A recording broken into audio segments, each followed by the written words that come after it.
season. Today, I'm your host, Will Rooney, joined by Henry Gibbs and Darren Butler.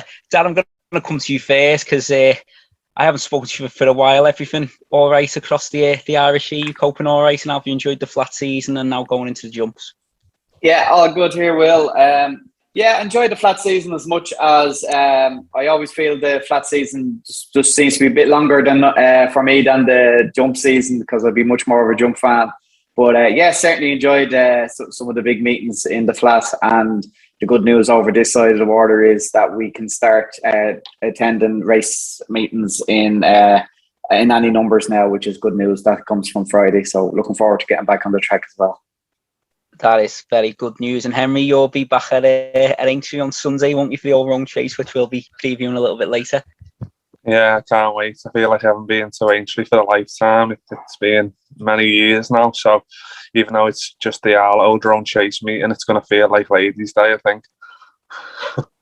Countryside Day, so you can get your nice picture with the falcon that they have on offer there. Well, first, before Aintree, lads, we've got the return of Cheltenham. We've got the showcase meeting, which it really, you feel like the jump season's really getting started now after Chepstow. But we're gonna preview Friday and Saturday at Presby Park, and the first race we're going to preview is the 305, is the 8-8 Sport. What you're thinking, novices hurdle. 6 runners in this, lads. 8, I beg your pardon, now after Dex that have come out. And it looks a fairly competitive affair, doesn't it, Darren? And Gordon Elliott's got the favourite in Calagogo, 7-2.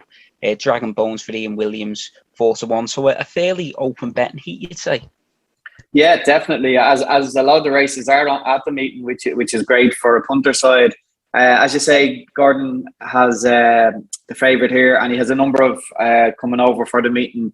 And I seen it reported during the week that he feels like this is a meeting that he targets, and he can start the season off. And he's notoriously good at getting winners at the early start of the season, getting leads in trainers' titles and that. So yeah, I'm not going to be very popular by tipping up his one here, Calagogo.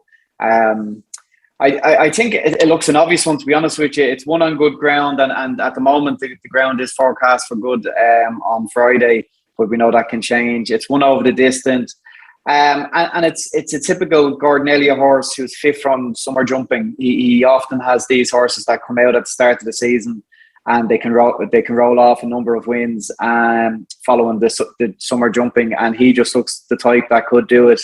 And yeah, as I said, Gordon has a great record of picking up early price, season prize money as well with this type of horse. I'm also, what kind of caught my eye as well, not in a positive way, was David Pipe's runner, Sir Delac, if I'm pronouncing that right. I can't have him at like 7-2, 4-1 against Calagogo. I just think his form has been over fences. He's unseated and fell last 2 runs over fences. And I'm more thinking they'd be happy for him to come out here over hurdles and have a clear round, get his confidence back. David Pipe is the man that can pull something like this off, and it wouldn't be a surprise because of who he is. But I mean, I think we have to go back to 2017, the last time he's won a hurdle race. So I certainly have the 2 of them at the top of the betting. I'd be very keen on Calagogo, if possibly close enough to me best bet of the weekend. Just on Gordon Elliott, Darren, because obviously this is the first real high-profile meeting. He's back training after his ban that happens just before the Cheltenham Festival. Over in the RC, what's been the reception towards Gordon Elliott since he's had his licence back, and how do you think he'll be received over this side of the water? Yeah, I'm not quite sure how it'll work out over in the UK, but here it's really just really gone business as usual for him. I think like it's an old story. Everyone would like to think that there's lessons learned from him and from many others within the racing world over here. But yeah, there's very little about it. I mean, at the time, I think a lot of people in racing may have kind of had a bit of sympathy for him in terms of how he was treated, and not so much for the penalty, because I think it was deserved, and he done well just getting that. It could have been worse, but I think he was vilified quite a bit at times, and by all accounts, I wouldn't know the man at all, but by all accounts, he is he's a good horseman, and he made a mistake, and we have to allow people that without trying to cancel him on that. So I think the racing people will be glad to see him back. I was looking at a stat today that the horses that have run when he was out for Denise Foster didn't seem to have the form or the wins that as soon as he came back, horses were turning it around and that. So I kind of felt that maybe she, the well-run machine, she would have just continued it on and that. But obviously there's something there for when he's there and he's in the stable and that. So yeah, look, hopefully it's a lesson learned, and we'll be able to move on from it and not see anything like that again from anybody. Henry, anything to add from you, and give us your selection after that? Yeah, I think it's great to see Elliot back. He's served his time now, and there's no doubt he's a genius trainer. And I was quite interested to see how the horses had run during these first couple of months during his return. But you can see with his strike rate over the last couple of months, it's above 20%, which is obviously what you'd expect. And I'm sure he's going to have plenty of well-handicapped horses throughout the season, given how some of them may have ran towards the back end of last season. So, yeah, it's good to see him back, and I think he's Calagogo, Darren's right, certainly a worthy favourite in this race. In terms of selection, I've gone elsewhere just from a price perspective. The one I've landed on here is On a Gathering Storm for Fergal O'Brien. Consistent horse since ran under rules, never been out the top three, progressing well. And then last time out, stepped up to 3 miles for the first time out at Aintree, to be fair, my local track. And don't get me wrong, he didn't beat much on the day, but it was his most impressive performance. He won by 11 lengths there, and he seems to really relish to step up to 3 miles. And I do think this even stiffer test that he'll get at Cheltenham will suit him even more. I just think Fergal O'Brien is similar to Gordon Elliott. He's certainly a trainer to follow at the start of the season. He's also seemed to always run well at these early Cheltenham meetings, and just from a price perspective, I think he's a bit of value at around 13 to 2, 7 to 1. Both times he's ran on good ground, he's won, and I know there is forecast for a few showers in the area, but it's still good ground at the moment, and we know Cheltenham dries out well. So I think if you get the 8 runners, he's definitely a good each way selection in this one. Superb stuff, Henry. Well, Henry, I'm going to stick to you in the next race, which is the 3/4, the ASH Sport Novices Limited Handicap Chase, because your favourite horse in the entire national hunt training operation, Danny Kerwin, runs here. Are you going to be backing him after your famous or infamous tip in the Aintree bumper a few? Yeah, I think he was certainly was my favourite horse. I don't think he's done anything over the last few years to enhance that, unfortunately. But I am happy to give him a chance in this race, to be honest. I've always thought that he was going to be a better chaser. I think Nichols has said the same thing himself. And it's not the deepest of races, is it? We've got 5 runners, and even on last season's form with Danny Kerwin, I know it was a slightly underwhelming season, but the level of races he was running in, albeit he was fairly beaten a lot of the time, they were a lot better than what he's going to be running in here on Friday.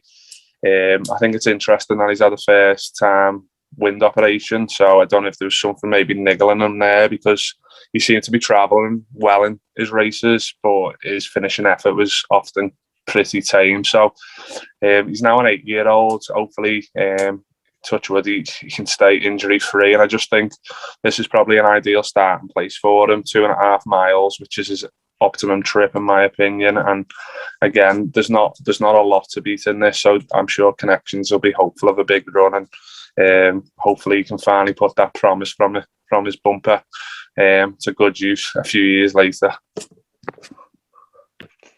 Darren, do you think that Danny Kirwan can finally fulfil his early potential, or be looking elsewhere in this race, favour the favourite for Dan Skelton 9-4? Yeah, well, there's not enough races left in Danny Kirwan's career for me to get losses back, so I definitely won't be jumping off any more cliffs with that guy. But yeah, as Henry says, maybe chasing will be his game.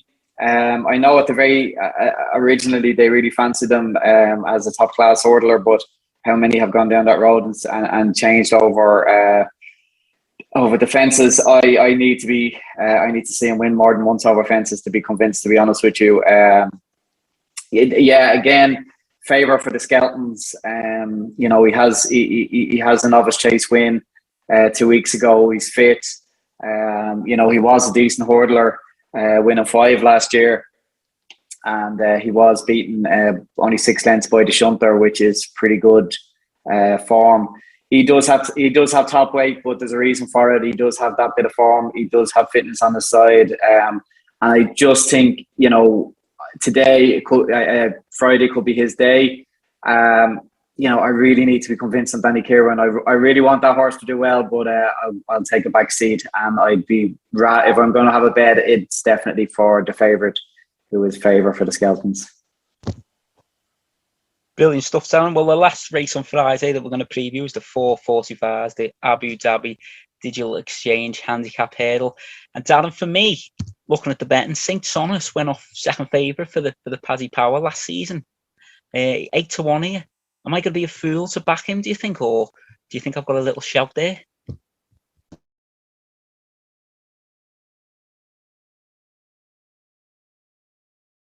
Just on mute, Darren. Sorry, lads. Yeah, you can certainly make a case for a number of them there, and I suppose the betting does show that with 5-1 the field. Yeah, I would have thought Saint Sonnet would have been up there, closer to favourite, but I suppose he is up high in the weights. Yeah, first time back out again. I'm not quite sure. One that I did fall on was John McConnell's down the bottom, Mullaghmore Wave. Now this is doubly entered over the weekend, so we might find it's actually both horses that I picked out in this race. I only realised afterwards, because I thought I'd definitely get a run out. One of them, both of them are double entered, so just need to be careful. But yeah, John McConnell, he has him in at a low weight of 10-2. I was looking at the other race, and I do think this would be probably the one they might go for. Great form in July with 2 wins. Another summer jumper that has some wins to his name. He should be just right now. Has won on good ground. And Brian Hayes, who has been his regular jockey, travels over, taking the ride. And I think at 11-2, it's a price worth having a bet with. Certainly, if he runs in this race, to be honest with you, if he runs in either race, I like the look of him. Cool Cody is another one that caught the eye, and he could actually be favourite on the day. But it's his first race the season after 191 days off the track. So you kind of have to go back to February 2020 for his last hurdle run, and 2017 for his last win. So I'm just not quite sure.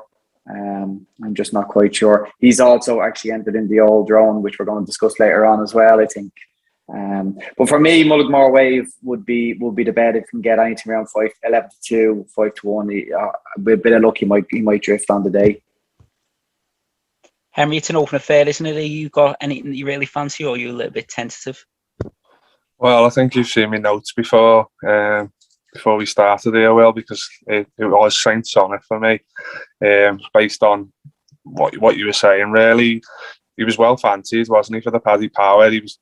I think a lot of it was down to his run in the marsh at Cheltenham, where he travelled into the race, finished 7th on that day. But I think a lot of people were of the mindset going back into a handicap that he'd obviously run a big one. He was off 147 for that Paddy Power, and he was punted. Like, the connections really fancied him to go well. And I just think in a handicap such as that, it can be difficult for horses to get into a rhythm if they're not used to it. And I just think he was found out. He obviously fell in the end, but he was beaten at the time.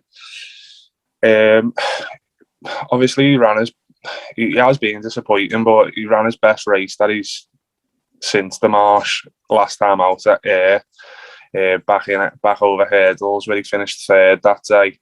That was off 140 and he's been dropped a pound, and obviously he's had a nice break since, and I just think he's probably a win-only selection because he'll probably either win pretty handsomely or again he'll probably be well beaten. So I just think, like you said, at the prices available, he's got to be worth a few pounds based on the promise that he had shown previously and how strongly connections think of him.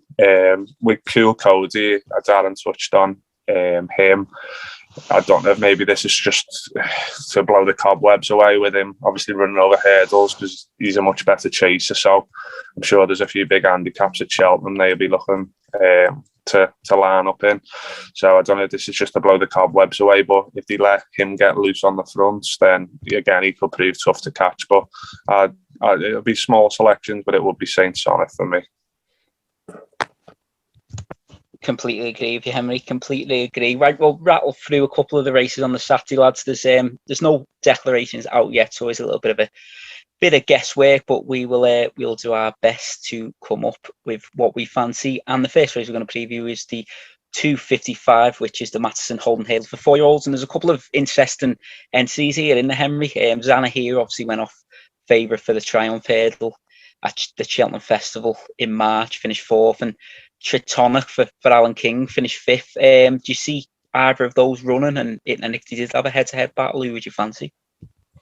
Yeah, I think I've got a sneaky feeling Zanahiyr won't run. I think I read in Gordon Elliott's stable tour, unless he's changed his mind since that, he didn't mention that he was going to be starting here. It was somewhere else, somewhere over in Ireland. So I'd be surprised if he does line up, but unless they've had a change of heart, I don't know.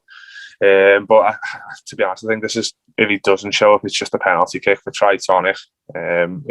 He was the most impressive juvenile on this side of the waters last season, wasn't he? He was pretty well fancied for the Triumphs by a lot of people and slightly underwhelmed and finished fifth on the day. But you think even that form is certainly strong enough to kick this lad out the way.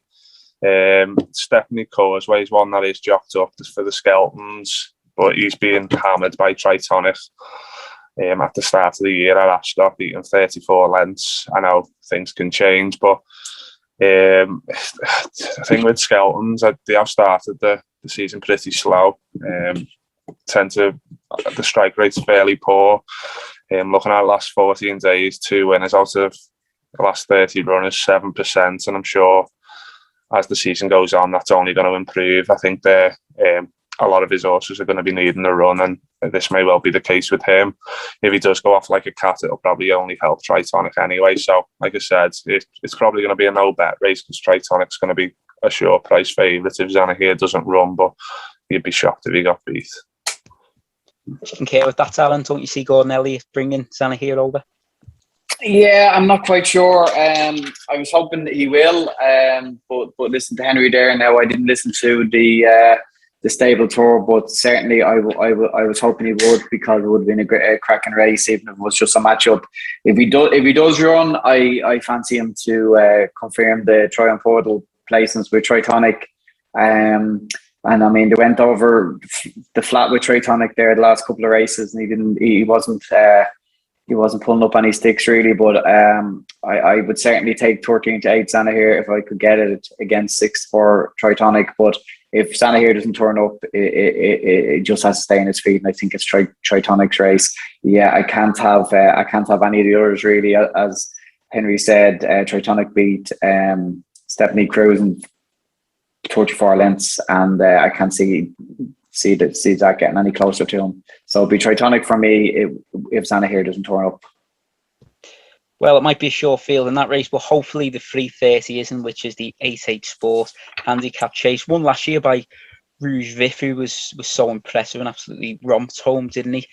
This season's renewal might be a little bit more competitive, Darren. We've got Sky Pilot, who won the Grand Annual at the Cheltenham Festival, top in the weights at this moment. Do you think Sky Pilot's got the class to go and back his Cheltenham Festival win up, or would you be looking elsewhere? Yeah, I think there's every chance he could do. I had a look at this race from a value point of view for a bet, thinking Sky Pirate being top weight and first race up. So it wouldn't surprise me if he is a good horse in a handicap, and he could, it certainly wouldn't be surprised if he wins. Two that I looked at, again, because of not quite sure of entries and that. One of them is up there with Danny Kieran for me as another cliff horse was Mengli Khan. You'd have to forgive pretty much the whole of 2020 when he moved from Gordon Elliott to Nicky Henderson's. But before that, I mean, he was pretty decent. He has great one hurdle wins to his name. And just maybe after a year in Henderson's yard that he might have settled down at 20-1, he could be a good each way show. And the other one that I just touch on was Bataiva. I think this one at 16-1, has 2 wins on the bounce. And Leap Away did beat him last time out, so you're taking a chance that maybe something was amiss there. Trainers in good form, as Henry said. Fergal O'Brien at the moment has 60% record at the moment, and Bataiva is only a 7-year-old, so there's improvement to come this year, I'd like to think. But as you say, Sky Pirate certainly looks a worthy favourite, but I just went for a bit of value. Haven't looked at a few favourites earlier on. I just thought maybe a little bit each way value with either Mengli Khan or Bataiva for me. Henry, I know that you were really impressed by Rouge Vif this time last season. There's nothing of that ilk really in the races to this time. I don't know, Will, like Rouge Vif, when he got his ground, was obviously top horse, but I think Sky Pirates is a similar type, to be honest. I do think he is better than a handicapper. Obviously won the Grand Annual off 152, where there's so many horses that are plotted for that race, and they were debating going for the Arco with him, and I don't think he would have been out of his depth in a race of that nature. And again, he's going to get 2 miles on fairly quick ground, you'd hope, again here, which will be right up his street. Nick Schofield will probably sit mid-div with him, and I'm sure strong pace, he'll come there, and I think he'll just come there on the bridle again, like he has done in a few of his wins last season. And I don't think there's anything in this race where connections will be scared of. There doesn't seem to be anything lurking at the bottom of the handicap to me, which could improve bundles from last season. I just think he's still improving. Sky Pirate himself, I know he's 8 now, but it seemed to all click for him last season when they dropped down to this 2-mile trip. So I think 4-1's fair, given that he's jocked up and looks a guaranteed runner. Sky Pirate, the favourite for Henry. Then, right, lads, I've screwed you over a little bit because the last race we're going to preview is the 405, the Pertemps Network Handicap Ale. I didn't realise there was 29 entries with no deck, so I do apologise in advance. So, Henry, any tentative selections? I'm sure you haven't got a strong fancy at this stage, so if there's any couple that you might say if they run, I'd have a couple of quiz on them. If you want to bet, then so be it. Yeah, like you said, it's probably best waiting on. We don't know how many of these are going to be trying on this particular day, but I think it's interesting that Jessica Harrington may be sending Edison Kent over. That's one that's jocked up with John Joe O'Neill Jr. on. It's a horse that's obviously had plenty of runs over the summer, so we'll have fitness on his side. And I just thought the run last time out at Navan was his best one yet, and he runs off 10 stone 7 here, which is a lovely race and weight. And I just think at double figure odds at this stage, if Jessica Harrington does send Edison Kent over, that might be worth a second glance. And Darren, anything for you that you like the look of at this formative stage? Yeah, well, again, I just mentioned Mulgmore Wave because he has the entry in here as well, and pretty much the same as earlier on. If he runs here, I would certainly be on him each way with the weight that he's getting in at. But for me, the one I picked in the hope that he will get a run is Jordi Deschamps, 5th in his comeback after 113-day break.